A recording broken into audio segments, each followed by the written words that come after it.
Aujourd'hui, le thème du jour, c'est animer un atelier de story mapping. Exactement. Donc, notre speaker est Badr Zeroual. Donc, Badr, je vais te laisser te présenter et Merci. ensuite, tu pourras commencer. Ok, parfait. Bonjour à tous et à toutes.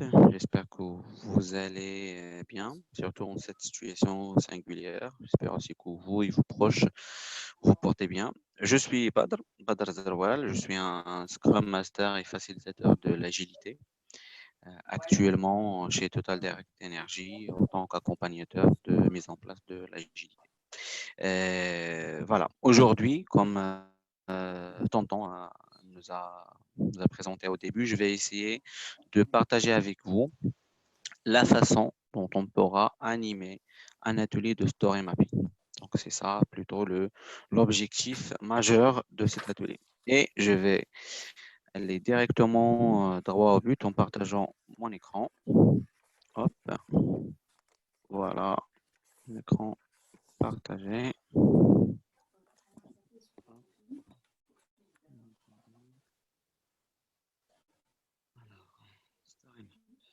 Parfait. Vous arrivez à voir mon écran? Allô, allô? Oui, on arrive à voir Oui, ton on écran. voit bien ton écran, oui. Parfait, parfait. Hop, lire. Voilà, l'objectif, comme j'ai dit au début, c'est voilà, c'est quoi le user story mapping et plutôt comment utiliser cette pratique, cette méthode au service de notre vision produit. Hop. On va commencer déjà par définir c'est quoi une user story mapping. Et on ne peut pas faire la définition sans faire référence à Jeff Patton, qui est entre parenthèses le créateur de cette méthodologie, et qui nous dit que le story mapping va nous permettre plutôt de se concentrer sur les utilisateurs. Donc, il y a la notion des utilisateurs et les expériences des utilisateurs. C'est-à-dire, on va essayer de mettre le focus sur un utilisateur ou plusieurs et sur une expérience ou plusieurs d'un utilisateur. Chose qui va nous permettre d'améliorer l'échange entre eux, c'est-à-dire entre les utilisateurs déjà et entre les différentes expériences / activités de ces utilisateurs-là. Et l'objectif, c'est d'améliorer ensemble et de visionner ensemble un meilleur produit. Autrement, autrement dit, et d'une façon plus simple, si je me permets de le dire, c'est la pratique user story mapping, c'est plutôt un modèle ou une façon, en quelque sorte, c'est un atelier qui va permettre de construire une représentation du périmètre fonctionnel ou du produit, parce que ça dépend. On pourra utiliser la pratique user story mapping pour représenter notre produit tout au début ou tout au lancement du produit, comme on pourra aussi animer l'atelier pour un périmètre fonctionnel bien détaillé. Revenons à la représentation du périmètre sous forme d'une carte. Si vous lisiez un peu le livre, le User Story Mapping, Jeff Patton dit que finalement, User Story Mapping, c'est une carte, c'est une représentation qui permet facilement de visualiser l'ensemble des fonctionnalités qu'on va essayer de produire via notre produit. Donc ça, c'est en quelque sorte, c'est quoi la User Story Mapping? C'est quoi l'objectif? Pourquoi on fera ou un tel atelier de User Story Mapping? L'objectif majeur et l'objectif de base, c'est de découper ce produit. C'est de permettre aux personnes concernées de découper ce produit ou bien ce périmètre fonctionnel en petits morceaux. Rappelez-vous que déjà parmi les bonnes pratiques et parmi les essences de l'agilité, c'est de partir sur des petits morceaux qui sont incrémentales d'une façon itérative afin d'avoir le maximum possible de valeur ajoutée livrée et de feedback. Ça permet, c'est-à-dire en quelque sorte, c'est la réduction de notre time to market. Donc, je récapitule. L'objectif de cette pratique ou de cet atelier, c'est de découper notre produit en petits morceaux qui font sens et ayant une valeur afin d'obtenir rapidement, ici on revient sur la notion du time de market, quelque chose qui va nous permettre d'apprendre et de bénéficier de ce qu'on voulait. C'est ça l'objectif majeur de notre user story mapping. Et au-delà des objectifs, on va essayer de parler d'intérêt. C'est quoi l'intérêt de mettre en place un atelier de user story mapping? Pardon. Alors, en termes d'équipe, l'intérêt, c'est de favoriser l'intelligence collective. C'est-à-dire, user story mapping, en sorte, c'est une réflexion, c'est une sorte de brainstorming de tout le monde. Ça permet de favoriser cette intelligence collective. Et qui dit intelligence collective, dit qu'une construction collective du produit est garantie.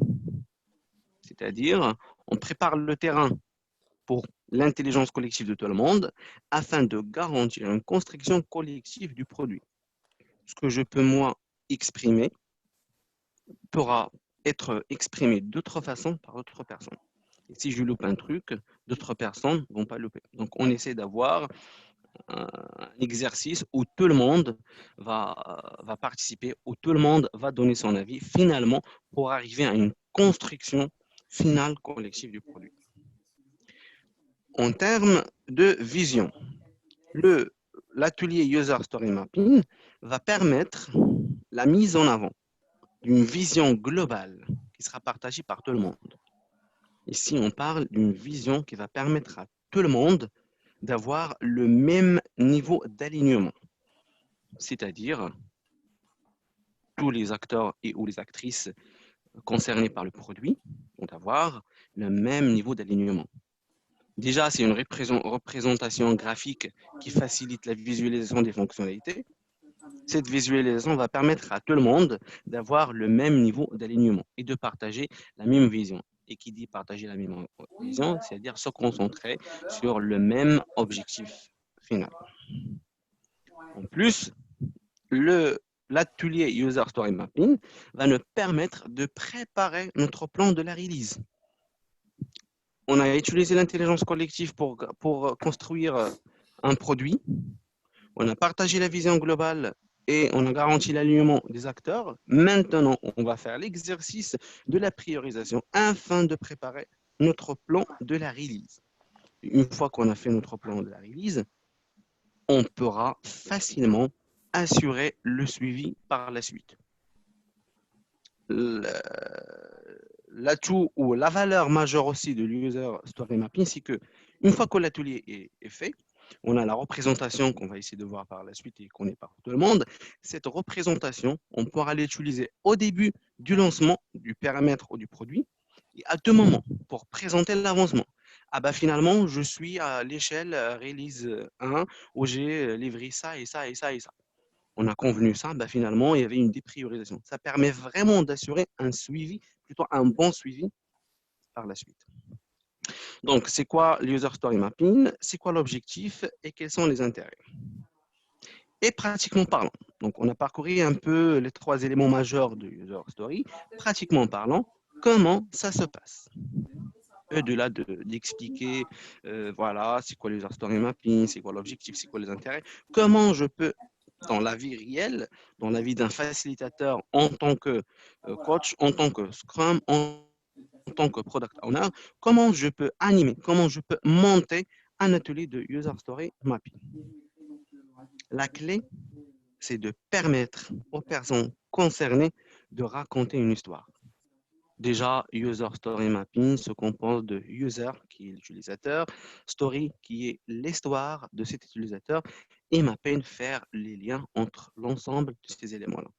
Donc, la clé de l'animation d'un atelier de User Story Mapping, c'est de permettre aux participants et participantes, aux personnes concernées, de raconter une histoire de tous les jours. Il faut savoir aussi que on pourra faire seulement l'user story mapping pour raconter cette histoire, comme on pourra monter et animer l'user story mapping parmi d'autres ateliers. On pourra commencer par le product vision, puis le persona, puis l'user story mapping, puis la roadmap. Moi, personnellement, je préfère tout concentrer sur l'user story mapping parce que ça me permet de regrouper et de englober le tout. Donc, dans la vie réelle, en tant que product owner, je vais inviter l'ensemble des métiers de mon métier afin de se mettre d'accord sur le lancement d'un nouveau produit. C'est-à-dire, on va essayer de raconter l'histoire de ce produit. La première étape, c'est qui êtes-vous déjà? La première question que je vais poser en tant que facilitateur à mes interlocuteurs, interlocutrices, qui êtes-vous déjà? Ça permet d'identifier les personnes. Ça permet d'identifier les vrais utilisateurs de mon produit. Parce qu'une fois j'ai défini un minimum d'utilisateurs, je peux avancer. Alors là, on a défini nos utilisateurs. Quelles tâches effectuez-vous en tant que tel utilisateur? Quelles sont les tâches que vous effectuez? Vous arrivez le matin, vous faites quoi exactement? Je lance première tâche, deuxième tâche, troisième tâche. Donc la personne commence à raconter l'histoire en disant voilà ce que je fais quand j'arrive le matin finalement. Je fais ça et ça et ça et ça. Et plein de tâches. On laisse vraiment les personnes de raconter les histoires, raconter les tâches faites. Une fois qu'on a fait ça, on va essayer de regrouper ces tâches en activités. C'est-à-dire, on va demander à ces utilisateurs qui viennent de nous raconter la première partie de leur histoire en disant voilà ce que je réalise comme tâche, de regrouper ces tâches en activités. Ils vont commencer de dire ah ben finalement, l'ensemble de ces tâches, ça fait partie d'une telle activité. L'ensemble de ces tâches, ça pourra faire partie d'une activité. On va se retrouver avec des tâches qu'on n'arrivera pas à trancher. On pourra les regrouper dans une activité qu'on va essayer de nommer activité X, Y, Z et qu'on va essayer de trancher vers la fin. Il y aura des utilisateurs qui vont nous raconter, qui vont nous préciser les mêmes tâches. Et même parfois, il y a des utilisateurs qui partagent les mêmes activités. Donc, ça permet aussi de faire ce qu'on appelle une compréhension mutuelle de nos process. Ben, finalement, on se retrouve avec deux personnes qui font la même chose. Donc, l'idée est de mutualiser cette façon aussi. Donc, une fois qu'on a précisé les personas et que les personas commencent à raconter ce que font en termes de tâches et qu'elles arrivent aussi à regrouper ces tâches en activités, on pourra rajouter une couche qui est optionnel de mon point de vue. Il y a des facilitateurs qui exigent quand même cette étape-là. De mon point de vue, qui m'engage à titre personnel, je trouve que c'est optionnel, qu'on va essayer de demander à ces personnes-là de regrouper les activités par objectif. C'est-à-dire là, on a les tâches, puis les tâches font partie d'une activité ou une autre, et après, on va essayer de lier les activités à des objectifs. Ça pourra faire lien avec ce qu'on appelle lier les enjeux de toute l'entreprise à ce qu'on fait au sein des équipes. Et les objectifs, on peut aussi les lier à des enjeux stratégiques de l'entreprise. Donc ça, c'est vraiment, ça pourra nous guider vers, en quelque sorte, un lien avec l'agilité à l'échelle ou pas. Donc voilà. Ici, on va essayer de regrouper nos activités contenant déjà un ensemble des tâches par objectif. Et comme j'ai dit, et ça m'engage à titre personnel, cette étape, je la considère comme une étape optionnelle. Alors, maintenant, la question ou la demande qu'on va poser à nos interlocuteurs et interlocutrices, c'est le fait de organiser tout cela. C'est tout ce bazar qu'on vient de décrire, les personas, l'ensemble des tâches, les tâches par activité, les activités par objectif. On va essayer d'organiser ça en racontant une histoire. En faisant lien avec l'objectif 1, j'ai telle activité. Pour cette activité, j'ai telle tâche. En faisant lien avec un autre objectif, j'ai telle activité. Pour chaque activité, j'ai telle tâche. C'est vraiment à ce moment, on va essayer de tracer notre histoire par ordre chronologique. Ça nous fera une représentation globale. Une fois que nous avons fait cette organisation chronologique, c'est à ce moment-là, on va essayer de prioriser les tâches et les intégrer dans des sprints et ou des releases. Chose qui va nous permettre d'assurer ce que nous avons dit tout à l'heure, de préparer notre plan de release et d'assurer le suivi par la suite. C'est un exercice d'intelligence collective parce que tout le monde participe. C'est une construction collective parce que tout le monde exprime sa position, son point de vue, ce qu'il fait en termes de tâches, activités et objectifs. Ça permet de mettre en avant une vision globale parce qu'on a une représentation qui regroupe le tout. Ça permet de garantir un niveau d'alignement chez tous les acteurs du projet parce que toute personne qui va voir la représentation aura la même vision à 80%. Ça permet d'avoir la préparation en termes de plan de release parce qu'on commence à faire le premier exercice de priorisation. Bien sûr, ça ne remplace pas l'exercice de sprint planning, ça ne remplace pas l'exercice de backlog refinement. C'est une sorte d'input pour les équipes de réalisation. Et d'ailleurs, c'est pour ça, ça serait bien aussi d'inviter, bon, là, je n'ai pas le cité d'une façon directement, mais quelles sont les personnes qui participent à cet exercice? On aura le facilitateur, qui peut être un coach, un scrum, un product owner. On a les interlocuteurs et les interlocutrices qui sont les gens du métier, qui sont les responsables marketing, ça dépend de votre métier. Et on pourra aussi inviter quelques membres de l'équipe de réalisation afin de donner leur vision des choses. Parce que parfois, on fait l'exercice de user story mapping, on a un bon output, on le présente à l'équipe de réalisation. Ça permet aussi de partager avec eux la vision globale et d'assurer l'alignement et de leur dire voilà nos plans de release. Mais c'est une grande possibilité que l'un des membres ou toute l'équipe de réalisation va attirer l'attention sur un élément ou plusieurs en disant voilà, par rapport à ça, bah, finalement, il y a des contraintes techniques, on a oublié ça et ça et ça, et ça peut tout impacter.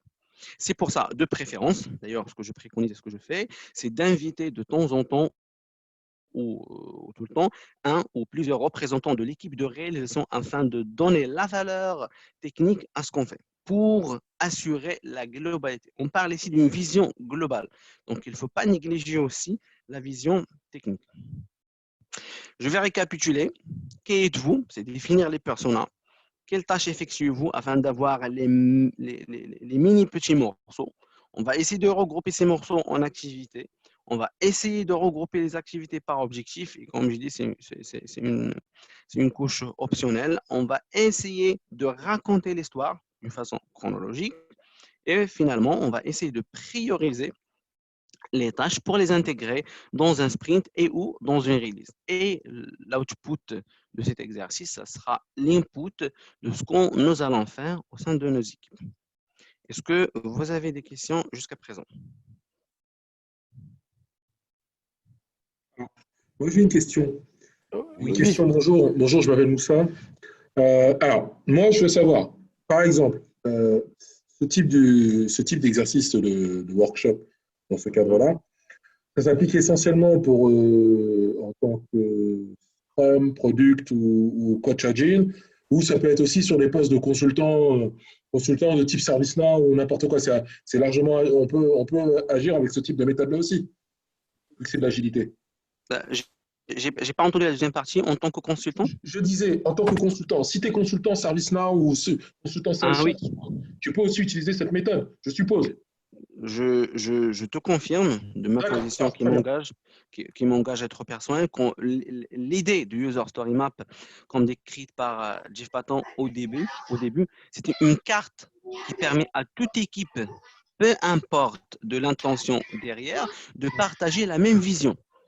Certes, actuellement, on l'utilise souvent pour clarifier, pour lancer un produit ou bien pour définir les parcours d'un processus métier, mais on pourrait bien l'utiliser dans un contexte purement technique. D'accord. OK. Tchaofer, tu disais? Oui. Taoufik, est-ce qu'il y a d'autres questions? Et j'ai coupé le micro de Taoufik parce qu'il y avait du bruit, donc je vais réactiver. Taoufik? Parce que j'ai vu la parole à Tawfik, je me suis fait très la poser une Oui. question. Et là, il a la télé en fond sonore, on n'entend pas bien là. Bah, je coupe son micro, Taoufik, et Ok, s'il n'y a pas ok, d'autres parfait. questions, tu continues. Ok, parfait. Alors, là maintenant, la petite surprise, c'est que une expérience en temps réel, cela vaut tente. Parce que en tant que facilitateur, Scrum, coach, product owner, peu importe, c'est facile d'expliquer tout ça à des personnes.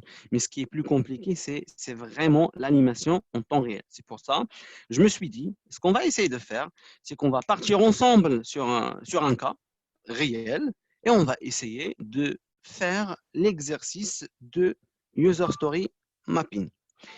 Donc, ma question, est-ce que vous avez en tête un exemple qu'on pourra utiliser pour montrer l'utilité de l'expérience user story map? Est-ce que quelqu'un a, je sais pas, un processus métier, un parcours utilisateur pour qu'on travaille ensemble sur? Ok. Alors, Sinon, moi j'ai mon propre exemple, mais je préfère que ça sorte de vous quand même. je suis d'accord. Est-ce qu'il y a que dans la salle, il y a une personne qui a une idée de projet ou un projet en cours ou je sais pas, quelque chose qui voulait. Moi, je me souviens, j'avais été aux rencontres des métiers du mois du product owner et on avait fait une story sur les réservations de billets de train. Parfait. Réservation de billets de train. Est-ce que Voici ça une vous tente, réservation de billets de train. tous et toutes? Ça nous tente, oui. Parfait. Hop. Non, ça c'est mon OVH. Hop. Sur le site SNCF, ouais, sncf.com, tu vois. Hop, hop, hop. Je vais utiliser l'outil Miro.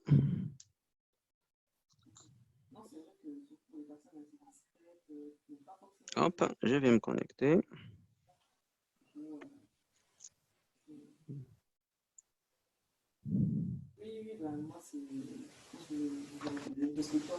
D'accord, d'accord. Merci pour tout ça. Je suis au courant. User Story Map Framework. Parfait. Donc, d'ailleurs, parmi les outils qu'on pourra recommander en ce moment particulier, il y a l'outil Miro. Il y a d'autres outils, il y a Mural, je crois, il y a Klaxon et tout, mais moi j'utilise Miro, donc je vous recommande Miro. Ça permet de faire plein de choses hors de la User Story Map. Vous pouvez faire du Kanban, vous pouvez faire du Mind Map. C'est gratuit, Miro? C'est gratuit à la hauteur de 3 bords. Donc après, c'est payant. Personnellement, je n'utilise que la partie gratuite. Mais quand c'est gratuit, Badr, est-ce que tu peux interagir avec d'autres personnes? Oui, tu peux le partager avec plein de personnes en lecture, en écriture, en tout. Donc, c'est ce qu'on Super. utilise actuellement, c'est ce qu'on utilisait chez mon client précédent, c'est ce que j'utilise actuellement aussi chez mon client. Super, nickel. Parfait, je vais essayer de dézoomer. Donc, déjà, en Miro, il nous donne une vision un peu claire sur ce qu'est une user story mapping. Donc, il te dit, voilà, ici, les activités, l'ensemble des activités. Il manque un peu les personnes, mais pas de souci. Ici, quelles sont les tâches. Il te dit, voilà ton MVP, voilà ton backlog. Donc, nous, on va partir sur l'exercice de réservation de billets de train. C'est bien ça. Et on va faire appel à notre intelligence collective. Et on va se dire quels sont les utilisateurs de ce service. Alors, pourriez-vous me dire deux utilisateurs, on va partir que sur deux utilisateurs, quels sont deux utilisateurs de service réservé un billet de train? C'est monsieur tout le monde, en fait. Monsieur tout le monde. Voilà. Enfin, le salarié aussi, hein, consultant, Ok. chef d'entreprise. Parce que ici, le petit inconvénient que ça ne donne pas le lien avec notre persona, donc je note sur mon petit cahier. Attends, le mur, mais ça ne tente pas trop. Le voyageur? Alors, le voyageur qui est monsieur tout le monde. Donc, quelle est la première activité de notre voyageur? Il se connecte. Se connecter. Hop, attends. Hop. Se connecter. Quoi d'autre? Il va mettre ses identifiants, il peut mettre son nom, son prénom. Saisir Attends. Nom, prénom, date de naissance. Ah Voilà. là là, qu'est-ce qui se passe ici? Hop. Alors, ici, c'est saisir mes identifiants. Vous arrivez à voir ou il faut que je zoome un peu? Si tu peux zoomer un peu, ça serait parfait. Voilà, j'arrive à zoomer. Voilà. Alors, saisir mes identifiants. Mhm. Quoi d'autre? Il fait une recherche. Recherche. Donc, je vais essayer de faire ce que vous me dites à la lettre. Rechercher un billet, c'est ça? Ouais. Mhm. Rechercher un billet. Quoi d'autre? Euh, Choisir, hein. Bah, Choisir enfin, non, quoi? afficher une liste, pardon, afficher une liste des propositions. Afficher une liste des propositions de billets ou de trajets. Afficher sélectionner une son liste de... mode de paiement. Mhm, Mode de paiement, la carte bancaire. Quand tu vas payer, mhm. PayPal, carte Donc, bancaire, voilà. préciser ou sélectionner plutôt, sélectionner le mode de paiement. Voilà. Il manque un E ici. Ici, il manque un accent. Quoi d'autre? Après, valider le paiement. Valider le paiement.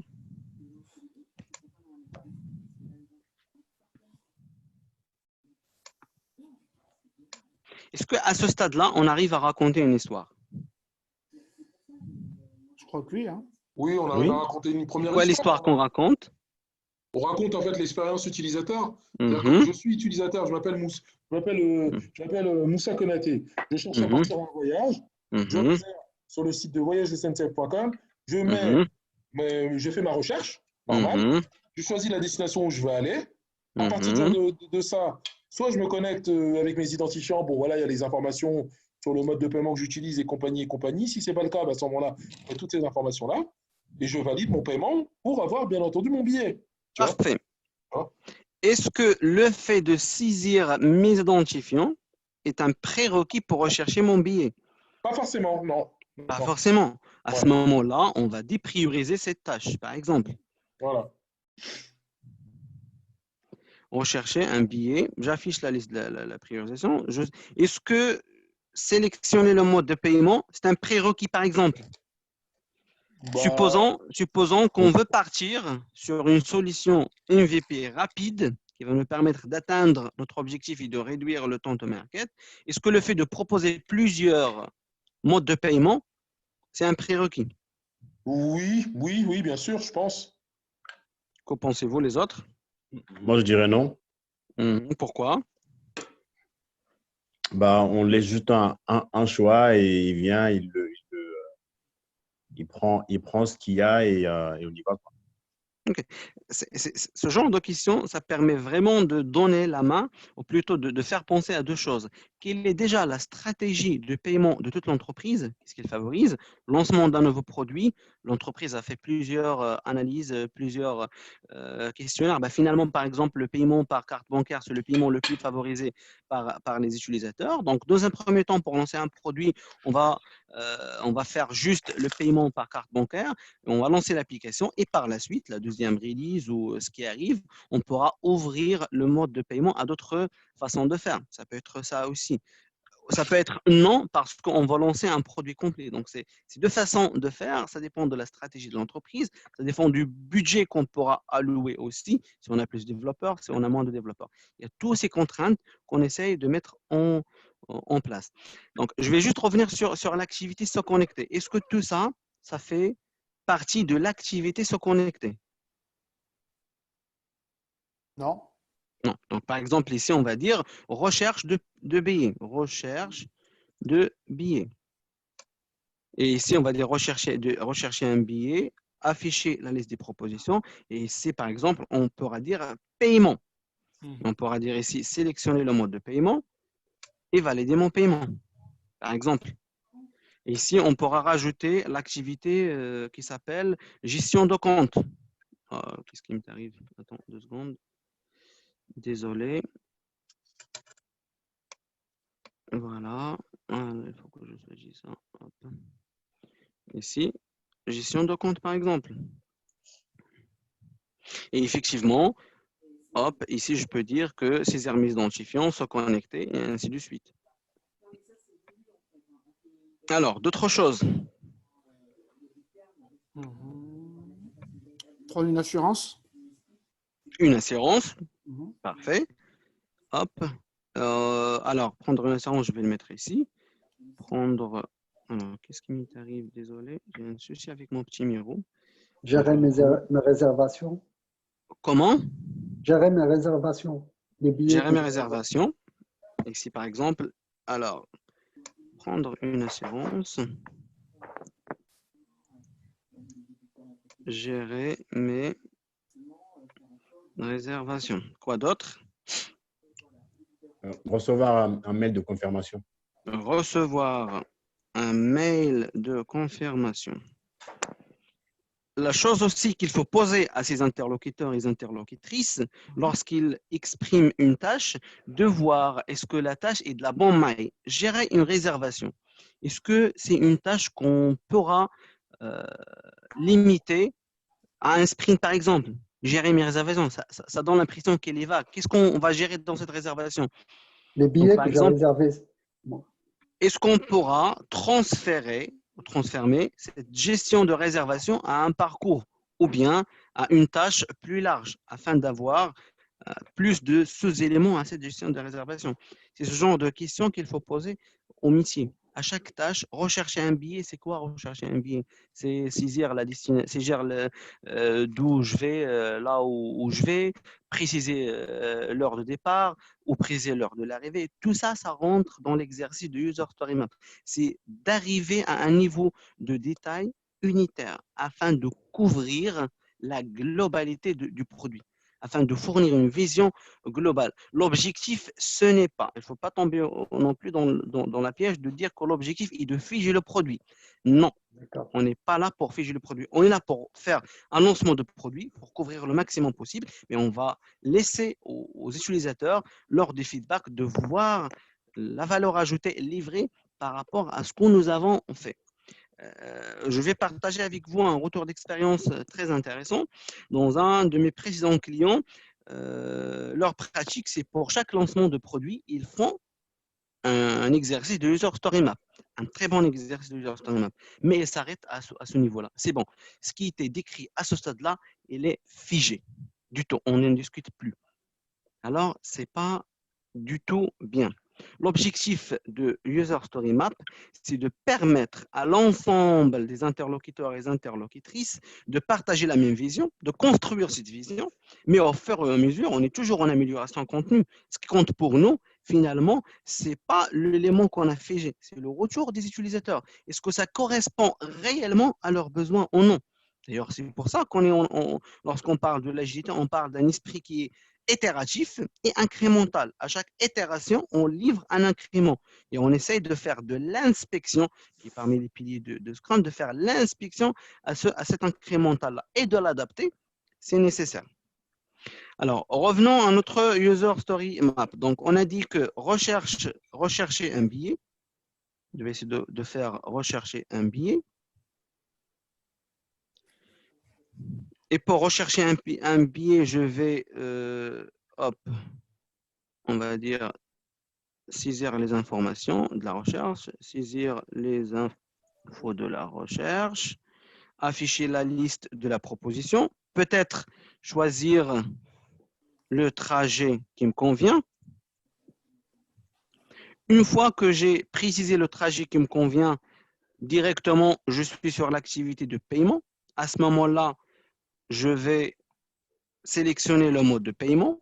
Ou par exemple, on va figer de notre côté. On a dit dans un premier temps, notre MVP, on va figer le mode de paiement, c'est par carte. Et rien qui nous empêche de venir ici et de dire ajouter, hop, 2 secondes, ajouter d'autres moyens de paiement. Et on va essayer par la suite aussi de découper cette user story en disant ajouter le mode paiement je sais pas, chèque, ajouter le mode paiement chèque de vacances, ajouter le mode de paiement par téléphone. Donc, on pourra par la suite, notre backlog, on pourra par la suite ajouter plus de fonctionnalités. L'objectif aussi du user story et map, comme j'ai dit tout à l'heure, je vais essayer de revenir sur le. C'est pas grave, comme j'ai dit tout à l'heure, l'objectif c'est de faire et préparer notre plan de release et de préparer le suivi par la suite. Et quand je dis préparer le plan de la release, ça englobe le fait de initier mon backlog. Là, j'ai initié mon backlog avec la version MVP et par la suite, je peux rajouter les éléments de mon backlog au fur et à mesure. Alors, on a dit valider le paiement. Alors, prendre une assurance. Par exemple, ça peut être. C'est en quelle étape la prise d'assurance? Quelqu'un pourra me rappeler? C'est au moment de paiement, c'est ça? Paiement. C'est au moment de C'est avant le paiement. paiement. C'est avant le paiement. C'est avant le paiement. Le CRS, Donc, ça t'invient avant le paiement parce que du coup, au moment où tu payes, ça t'affiche la liste de tous les services que tu as pris. ok. Donc, ça peut être ici, prendre une assurance, ça peut être dans le cadre de la recherche de mon billet. Ou Par paiement, oui. exemple, ici, on a des paiements, on a dit figer le mot de paiement par carte, on a dit valider le paiement. Le fait de recevoir un mail de confirmation, c'est un élément très important. Où on va le mettre, par exemple? Gestion de compte. Si on te compte, par exemple. Hop. Mais est-ce que gérer mon compte, c'est un prérequis, c'est un élément crucial afin de lancer mon produit? C'est la question qu'on pose. Et comme j'ai dit, la réponse, ça peut être oui, ça peut être non. Et la référence, c'est notre stratégie de marketing, c'est notre stratégie d'entreprise. Est-ce qu'on veut avoir un élément complet qu'on va lancer ou bien on va avoir vraiment le minimum valuable qu'on pourra lancer et par la suite le compléter? Ça dépend des entreprises. L'agilité favorise bien sûr le fait de partir sur les petits morceaux et les incrémenter, mais chaque entreprise a sa stratégie de marketing. L'essentiel, c'est en tant que facilitateur, c'est de poser ces questions. Ah bah, faites gaffe, mais je crois si on rajoute la gestion de temps, ça va nous prendre la gestion de compte, ça va nous prendre beaucoup de temps et on n'arrivera pas peut-être à lancer le produit à temps. Notre time to market sera plus intéressant que le fait de ne pas le faire dans un premier temps. Donc, c'est des Badr, questions j'ai qu'il une faut poser. question, Badr. J'ai une question, Badr. Donc Dis-moi, là, tonton. du coup, parce que tu parles beaucoup du facilitateur, Mhm. tu as posé une question intéressante là. Est-ce que le paiement est un prérequis ou pas? Donc là, le PO ou le consultant qui anime cet atelier, si les facilitateurs ils se positionnent, est-ce qu'il est dans une posture, il pose des questions au métier pour savoir comment on construit le produit, ou bien il peut être force de proposition et dire voilà comment moi je vois le produit. Est-ce qu'il Ah, reste ça, dans un rôle c'est. de facilitateur pur, voilà, il anime, ou bien il suggère également aussi sa vision? Ça, c'est une très, très bonne question. En fait, euh, dans un monde, je dirais, idéal, Hein. le, le facilitateur fait partie de l'équipe. Mhm. C'est un membre de l'équipe. L'agilité favorise le fait de capitaliser sur les ressources. Donc, généralement, il faut que le facilitateur, qui peut être un PO, un coach, un Scrum, fait partie de l'équipe. Donc, il connaît en amont les besoins de l'équipe, les objectifs de l'équipe, la vie de tous les jours de l'équipe. Donc, ces questions, généralement, ce sont des questions légitimes en se basant sur son historique avec l'équipe. Mhm. Maintenant, ce qui se passe, on est dans un monde qui se développe très rapidement. On n'arrive pas à avoir des ressources internes avec un bon historique avec les équipes. On fait appel à des prestataires. Donc Mhm. là, le bon sens du prestataire, c'est de poser les bonnes questions, même s'il n'a pas assez d'historique avec l'équipe. D'accord, Donc, ok. il pourra quand même challenger l'équipe sur une ou plusieurs activités. Est-ce Très que le bien. gestion de compte pour vous est très important? Peut-être elle va poser la même question pour toutes les activités. Mhm. L'essentiel, c'est de challenger ce qui a été écrit par l'équipe. Ok, Est-ce que j'ai donc répondu à ta question absolument. Donc il a un rôle de facilitateur et il challenge l'équipe Et ça signifie qu'il faut qu'il y ait des prérequis qui connaissent un peu le métier, quoi, qui connaissent un peu le produit. Ça, c'est l'idéal. Je dis dans un monde idéal, c'est qu'elles connaissent le métier, c'est elle fait partie de l'équipe, c'est vraiment ce qui est plutôt favorisé. Entendu. J'ai d'autres questions. On attend la Mhm. fin ou on peut les poser On peut, moi, je préfère toujours que ce soit D'accord. très interactif. Est-ce que les autres, ils ont d'autres questions? Je préférais laisser les autres et ensuite je poserai après. Est-ce qu'à ce stade-là, il y a des questions? Bien. Donc, moi, je vais poser une question, Badr. Tu as parlé tout à Mhm. l'heure de l'ordre. On s'est rencontrés à Renault. Je sais que Mhm. Renault, ils ont un framework maison qui s'appelle Mhm. le framing, où on a un ordre bien précis des ateliers. Exactement. Si tu sors du cadre de Renault, cet atelier, Mhm. tu l'as dit, hein, mais j'aimerais que tu le répètes pour les autres, cet Mhm. atelier de user story mapping, tu le mettrais avant le customer journey map, ce qui semblerait logique, hein, mais est-ce qu'il y a un ordre à suivre, oui ou non, ou, voilà. Alors, en parlant de cette expérience, ce qui était pris et ce qu'on animait, c'est que lorsqu'on veut lancer un produit chez mon ex-client, c'est qu'on Mhm, commence effectivement par le framing. Et le framing regroupe un ensemble d'ateliers, comme tu as dit. Le premier atelier, c'était la vision product. mhm, C'est-à-dire, c'est plutôt product vision, mhm, c'est la vision du produit. On fait un atelier ouvert à tout le monde où tout le monde peut dire du vrai et du n'importe quoi. Et mhm, finalement, il y a le facilitateur. Il y avait, dans mon cas, nous étions 3 facilitateurs pour un produit, parce que c'était quand même un grand produit. On mhm, a essayé de restituer ce qui a été dit par les équipes. Le mhm, lendemain, on a lancé ce qu'on appelle l'atelier de persona. mhm. L'atelier de persona, il a pris en input l'output de l'atelier vision produit. C'est-à-dire, de Oui. notre côté, lorsqu'on a fait la restitution, on a dit, suite à ce qu'on s'est dit hier, voilà les personas constatées. Est-ce que Mhm, vous confirmez ces personas? Ah oui, bah, finalement, ça c'est vrai, ça c'est pas vrai. Ces deux personas, c'est la même persona. Donc finalement, on est arrivé à un stade où on a figé, mhm, dans un premier temps, et c'est pas vraiment du vrai figeage, la liste des personas. Et le mhm. lendemain, on a fait ce qu'on appelle le Customer Journey. C'est la journée où on va essayer de tracer, de dessiner le parcours de chaque utilisateur.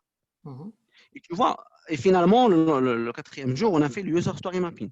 mhm. C'est pour ça que j'ai dit au début, là, je positionne le User Story Mapping après vision produit, persona, Customer Journey. Donc, et le 4e atelier, c'est le User Story Mapping. Mais ce que je dis tout à l'heure, moi, je préconise, et après ça dépend aussi des contextes, petits contextes, moyens contextes, grands contextes, d'avoir le tout en user story mapping. Pourquoi? Parce qu'en user story mapping, on va essayer de définir qui est vous, ça c'est du persona, et on va Mhm. essayer de décrire les tâches et les activités, et ça c'est le customer journey, et finalement, on fait la restitution qui est la vision produit. D'accord. Donc, Ok, donc, je dis juste une phrase. Pourquoi je dis ça dépend des contextes? Parce que parfois, dans des contextes précis, on n'arrivera pas à libérer les gens 4 jours. Donc, il faut oui, aussi être efficace. Il faut excellent. aussi prendre en considération les agendas de gens pour Excellent. aller droit au but. Excellent. Très bien. Non, c'est bon, tu as répondu à ma question. Je t'en prie. Nickel. N'hésitez pas, hein, si vous avez des questions, prenez la Si vous parole avez d'autres questions. directement. Allez-y. Bah, tu peux continuer alors, je pense, hein. Ok, il y a d'autres questions. Je vais prendre. S'il n'y en a pas d'autres, moi j'en ai une. Écoute, Tu, tonton. tu parlais tout à l'heure de l'exercice, enfin, on est sur le sujet story mapping. Tu dis, voilà, c'est bien que tu invites parfois la dev team, hein, l'équipe de réalisation, à Mhm. participer. Ça, encore une fois, c'est possible dans des cas comme Renault, parce que du coup, les ressources sont mutualisables, etc. Mais quand on est dans un contexte où le marché n'est pas, je veux dire, le produit, la réalisation du produit n'est pas encore validée, on est encore à l'étude, on va passer par des prestataires externes. Quel est l'impact si on fait un user story mapping sans la dev team? C'est une très bonne question. Ma réponse est déjà, l'objectif de ton user story map, c'était de clarifier plutôt l'idée de ton produit. Ce n'était Mhm, pas de partir sur le produit. Toi, tu viens avec une idée, tu mhm, ne sais pas quoi faire, tu invites les gens concernés pour constituer une vision globale. mhm, À ce moment-là, tu t'arrêtes à une vision fonctionnelle. Peut-être que tu ne penses pas encore à la réalisation. Et comme tu as pu inviter, je ne sais pas, ce sont des prestataires externes, rien ne t'empêche d'inviter aussi un prestataire externe, mais qui est technique, afin de t'accompagner sur la réalisation de ça et de dire, par exemple, sur la gestion de paiement, fais gaffe, il y a une dépendance. Je ne sais pas, dans votre cas, il va dire par exemple, je ne sais pas dans votre cas, est-ce que vous avez un module de paiement dans votre entreprise, mais si vous n'avez pas ce module, faites gaffe, il y a généralement des dépendances externes à d'autres entreprises qui fournissent l'ensemble des paiements. Il va vous dire aussi, n'oubliez pas, par exemple, si vous voulez faire de la signature électronique de documents, il y a DocuSign, il y a, je sais pas, il y a plusieurs entreprises qui fournissent ce module-là. Donc, l'œil technique, ça permet de renforcer l'user story map. Après, si l'œil technique n'est pas là, on va présenter ce qui a été fait par les gens de métier à l'équipe de réalisation. Et à ce moment-là, l'équipe technique pourra dire, finalement, il nous manque ça, ça et ça. L'impact, c'est qu'on va essayer de revoir notre MVP. Oui, d'accord. Parce que finalement, le mode de paiement, ça va être compliqué. On va dire que finalement, on ne va pas faire le mode de paiement, on va faire le paiement par téléphone. Comme ça, on va bloquer. Ça peut, par exemple, impacter la priorisation en termes de tâches. Finalement, afficher une liste, c'est pas possible. Saisir les infos, il faut peut-être la découper en plusieurs user stories. Donc, ça peut avoir ces impacts-là. Là, ça me vient à l'esprit un élément très important que je préconisais aussi, c'est qu'à l'issue de chaque user story map, ce que je proposais, c'est que le product owner du produit va essayer de présenter à toute l'équipe de réalisation le fruit de cet atelier afin de faire ce qu'on appelle l'extreme quotation. C'est-à-dire, on va présenter, parce que quand même, le PO n'a pas une vision d'estimation.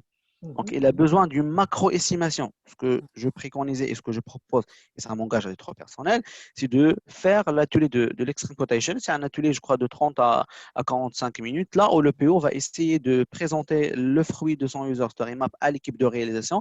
Et l'équipe de réalisation va donner une macro-estimation, une extreme quotation à ce qui a été fait. Chose qui va permettre au PO, une deuxième fois, de reprioriser les sujets. Excellent, excellent. Très bien, merci, tu as répondu à ma question. Est-ce que… Oui, moi, j'ai une question à mettre de chez Teranga. Je me posais juste la question de savoir est-ce que parfois, dans certains cas, intégrer la dev team au moment de la user story map, ça biaise pas un peu c'est-à-dire la vision en fait fonctionnelle que doit avoir le produit.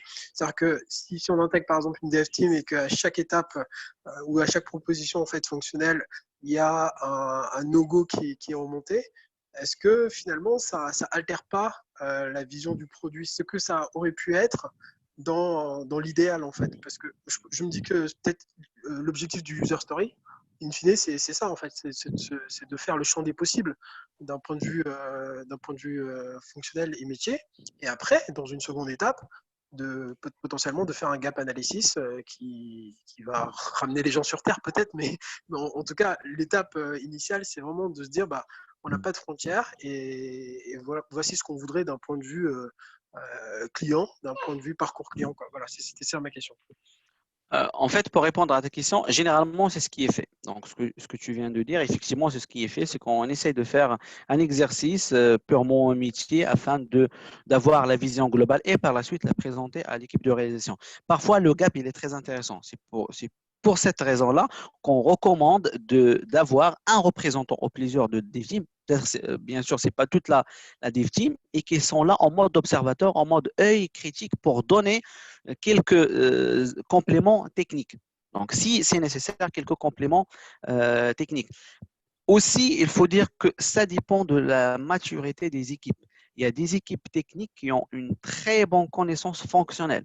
Et ça rejoint ce que j'ai dit tout à l'heure. On n'est pas dans un monde qui capitalise sur les ressources. Le monde de l'IT se développe très, très, très, très rapidement. Donc, on n'arrive pas à capitaliser sur les ressources. Donc, on fait appel à des prestataires. Et qui dit fait appel à des prestataires, dit parfois la perte de l'information.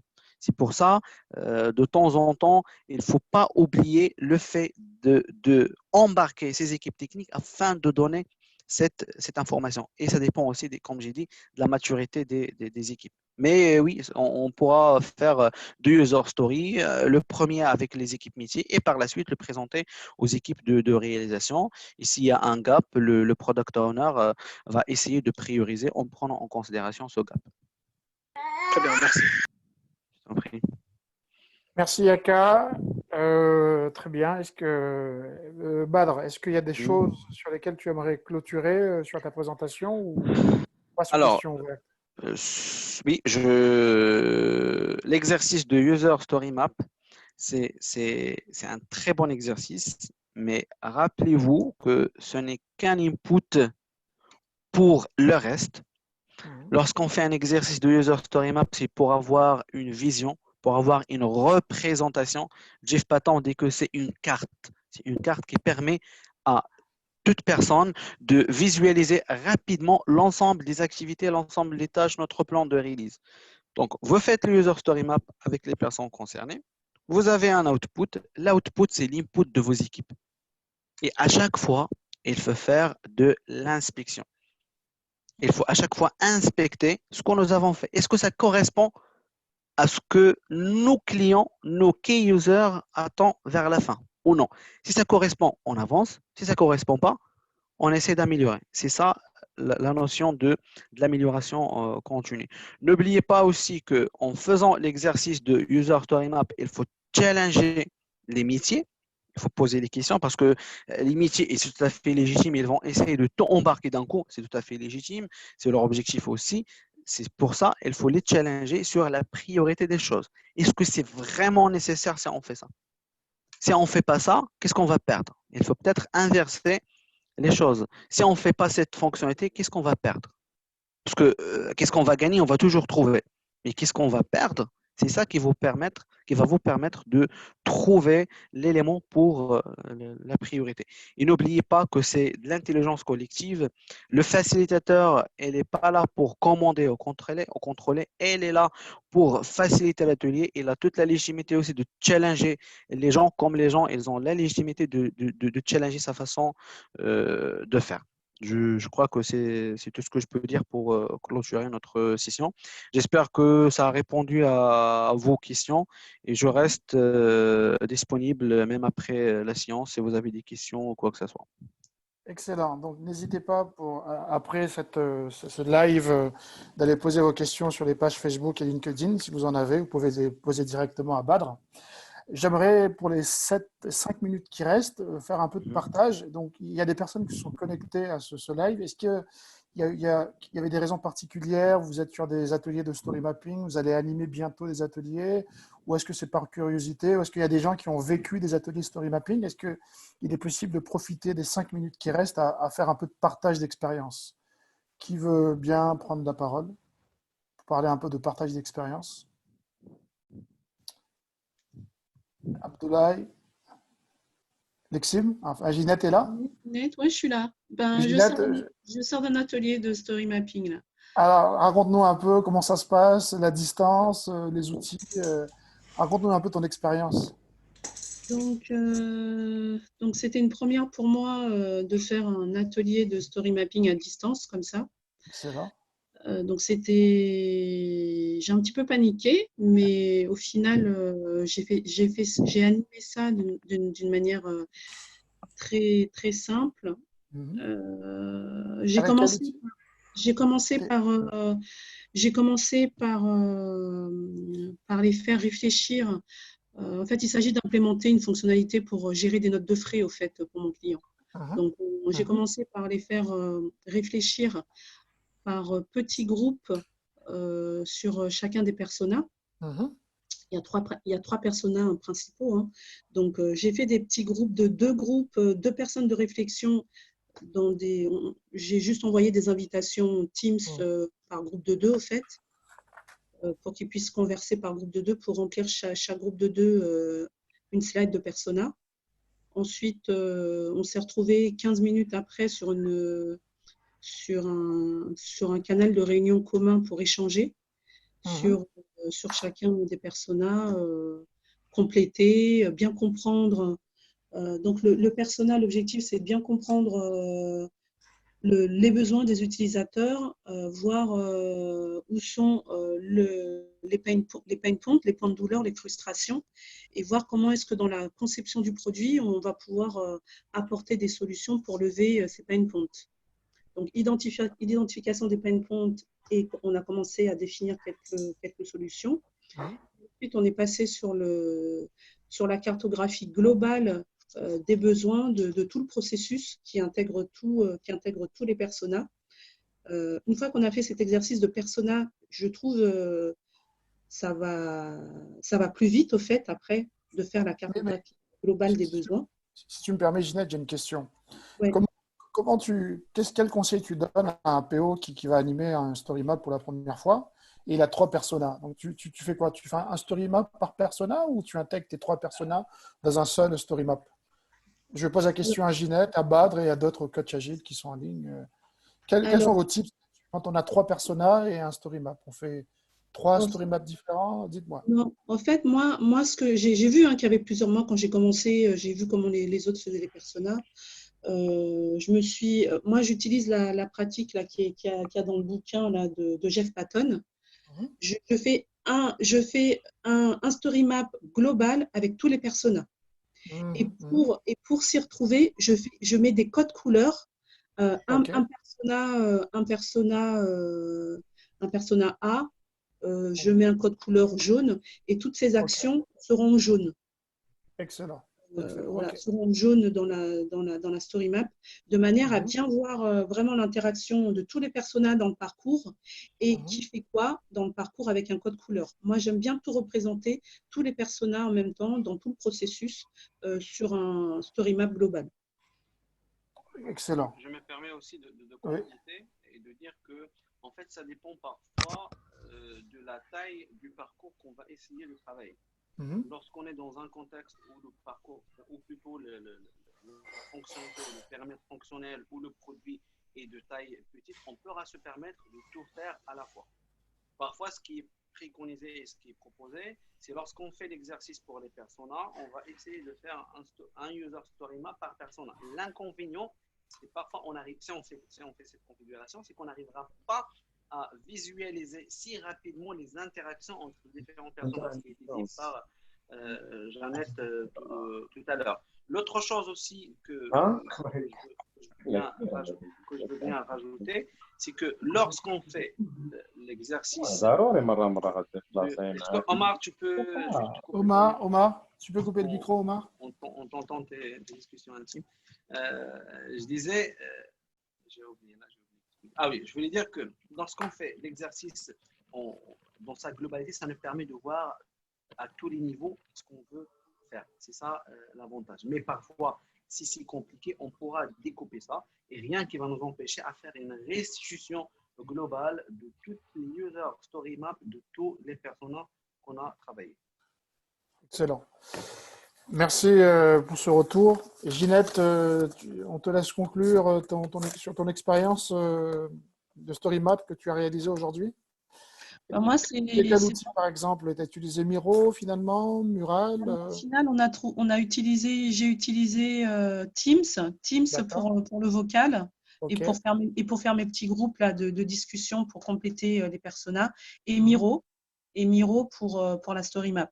Excellent, très bien, parfait. Et j'ajouterais que moi j'étais là en tant que Scrum Master facilitateur avec mes PO plus des utilisateurs des référents métiers donc qui vont utiliser le produit.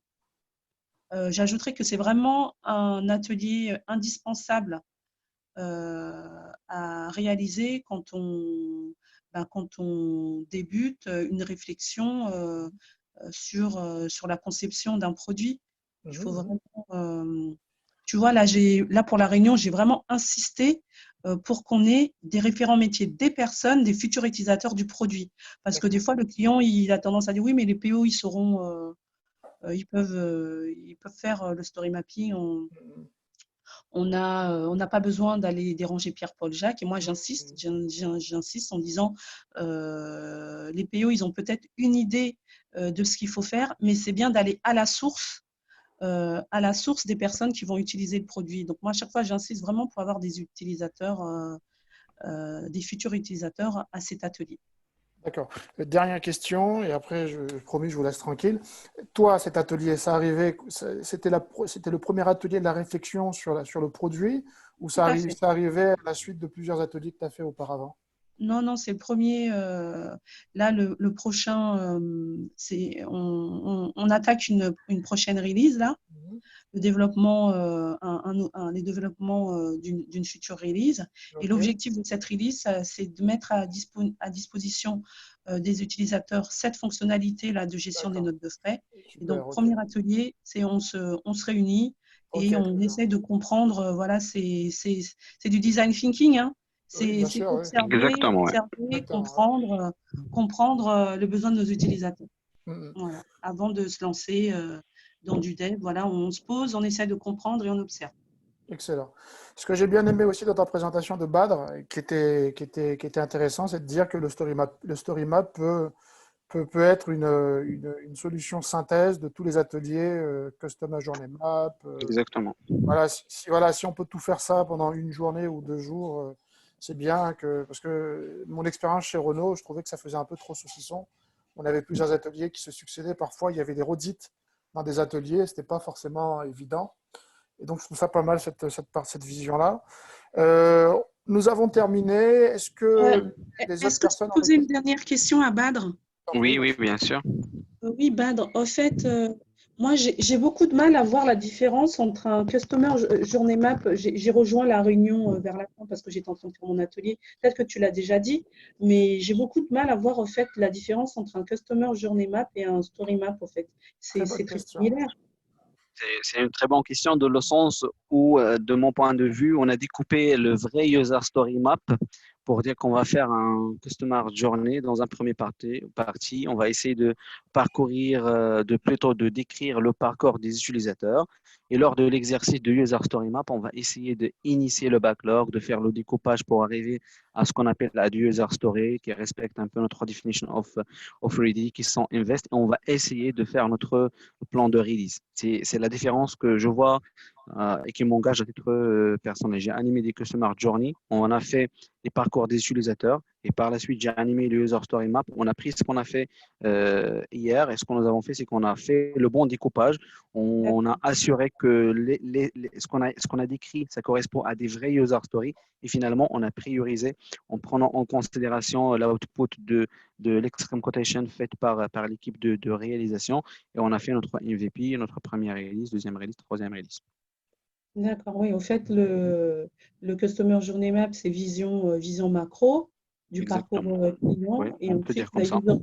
la user Story Mapping, c'est un peu, tu vas prendre chaque étape et tu vas descendre dans le détail des actions, en fait, des sous-tâches. C'est ça. Oui, on peut dire ça, oui. Ouais.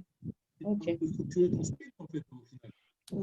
Merci. C'est vraiment lié à un parcours, je répète, c'est vraiment lié à un parcours client, le Customer Journey. Tout à fait. Okay. Merci, Badr. Je vous en prie. Sur ce, je vous remercie tous et toutes pour votre participation. Je remercie Agile Mind pour l'opportunité. Et je crois qu'il y a un rendez-vous le prochain mardi. Je laisse peut-être Oui, donc déjà, avant d'arriver au mardi, partager ça. je te remercie, Badr, pour le côté pratique de ta présentation. Je pense que si on n'a jamais fait de story map, on a vu clairement comment on pouvait le faire. Ensuite, et en plus, tu as présenté une solution digitale, ce qui aiderait beaucoup parmi nous, ceux qui font des ateliers à distance. Donc, merci pour cela. Pour la suite, sur cette question-là, n'hésitez pas à poser vos questions sur les pages Facebook d'Agile Mind.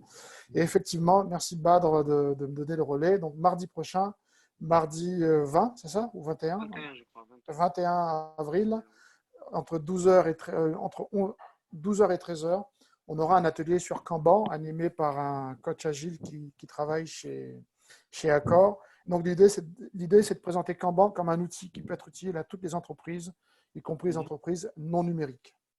Voilà, donc je vous donne rendez-vous mardi prochain. Merci pour votre fidélité. Merci à toi. Merci à toi en tout cas, Nassur. Merci à Badr. Et très intéressant en tout cas comme atelier. Merci, merci pour ton retour. Merci. Ciao, ciao. Au revoir. Merci, Badr. Merci à tous. Ciao. Au revoir. Merci. À bientôt. Bye. À bientôt.